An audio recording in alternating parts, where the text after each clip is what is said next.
Title: Heartstopper. Cause of death unraveled for man after LAPD taser encounter. TLDR.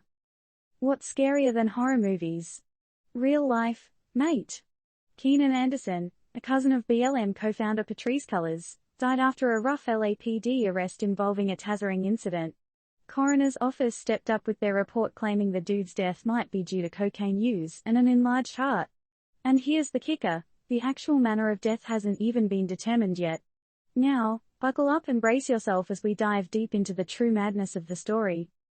How did Keenan Anderson's life take this tragic turn?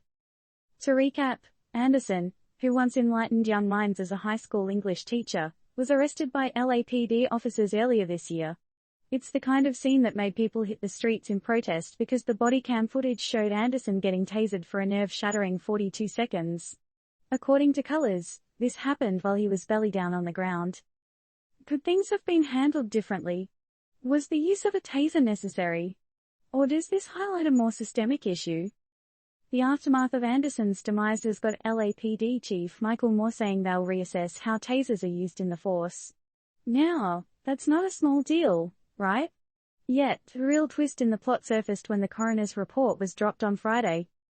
And here's what it stated: Anderson's death might have been due to his enlarged heart going haywire because of cocaine use. Wait. What? So, did the cocaine cause his heart condition, or did it just aggravate an existing one?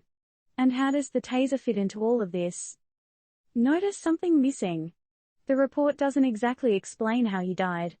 And that, my friends, leaves us all hanging in a massive, frustrating cliffhanger. The manner of his death is still a big fat question mark. Did the taser trigger the heart condition? Could it be that Anderson might have survived if not for those 42 electrifying seconds? Or was it the cocaine that dealt the final blow? Like a jigsaw puzzle with missing pieces, this case has opened a can of questions that demand answers. So, we have to ask ourselves, how will these revelations impact the way we perceive law enforcement? Will it lead to better training, improved tactics, or more transparency from our boys in blue?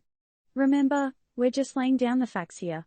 We at Turned Up News don't do recommendations or advice. We're here to inform and entertain. And most importantly, we're here to ask the tough questions. So here's the million-dollar question: in light of these findings, how can we ensure accountability and promote better policing practices? Let's discuss.